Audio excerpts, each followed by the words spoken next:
December 23, 2024. Monday of the fourth week of Advent. A reading from the book of the prophet Malachi. Thus says the Lord God, Behold, I send my messenger, and he will prepare the way before me. And the Lord whom you seek will suddenly come to his temple, and the messenger of the covenant in whom you delight, behold, he is coming, says the Lord of hosts. But who can endure the day of his coming, and who can stand when he appears? For he is like a refiner's fire and like fuller's soap. He will sit as a refiner and purifier of silver, and he will purify the sons of Levi and refine them like gold and silver, and they will bring offerings in righteousness to the Lord. Then the offering of Judah and Jerusalem will be pleasing to the Lord as in the days of old and as in former years. Behold, I will send you Elijah the prophet before the great and awesome day of the Lord comes. And he will turn the hearts of fathers to their children and the hearts of children to their fathers, lest I come and strike the land with a decree of utter destruction. The word of the Lord. Responsorial Psalm response, Look up and raise your heads, because your redemption is drawing near. O Lord, make me know your ways. Teach me your paths. Guide me in your truth, and teach me. For you are the God of my salvation. Look up and raise your heads, because your redemption is drawing near. Good and upright is the Lord. He shows the way to sinners. He guides the humble in right judgment. To the humble he teaches his way. Look up and raise your heads, because your redemption is drawing near. All the Lord's paths are mercy and faithfulness. For those who keep his covenant and commands. The Lord's secret is for those who fear him. To them he reveals his covenant. Look up and raise your heads, because your redemption is drawing near. Alleluia, alleluia. O King of all nations and keystone of the church, come and save man, whom you formed from the dust. Alleluia.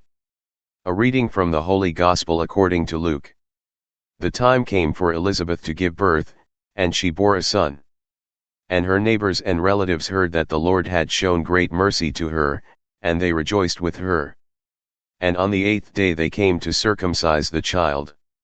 And they would have called him Zechariah after his father, but his mother answered, No, he shall be called John. And they said to her, None of your relatives is called by this name. And they made signs to his father, inquiring what he wanted him to be called.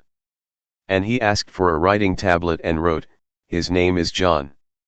And they all wondered. And immediately his mouth was opened and his tongue loosed, and he spoke, blessing God.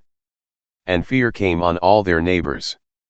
And all these things were talked about through all the hill country of Judea, and all who heard them laid them up in their hearts, saying, What then will this child be? For the hand of the Lord was with him. The Gospel of the Lord. Reflection. December 23. The birth of a child in a family is always a cause of great joy, not only within the family, but beyond it, among neighbors and friends. We find reference to that joy at the beginning of today's Gospel reading. The naming of the child after or before the birth, however, can sometimes be a contentious issue. Ultimately, of course, it is the choice of the parents, although other people can get in on the act. That is what we find happening in the case of Elizabeth and Zechariah's child. The extended family and the neighbors had their own ideas about the name that should be given to their newborn son, call him after his father, give him a name that is traditional. However, God was about to do something new, something that took the Jewish tradition in a whole new direction. The child's name would reflect the new beginning that God was about to launch. When Zechariah said that his name would be John, which was a completely new name within the family tradition, we are told that the people were filled with awe. They moved from a sense of joy at the birth of the child to a sense of awe at this unexpected break with tradition. Today's Gospel reading reminds us that God is always reshaping the tradition. In the words of the first reading, God comes to refine and purify what is there. God never allows us to get stuck in the past, God is always doing something new. The name John means God is gracious. God is always gracing us afresh. God's gracious ways will always take us by surprise. The Gospel reading invites us to be open to the new thing that our gracious God is always doing, and to be in awe of it.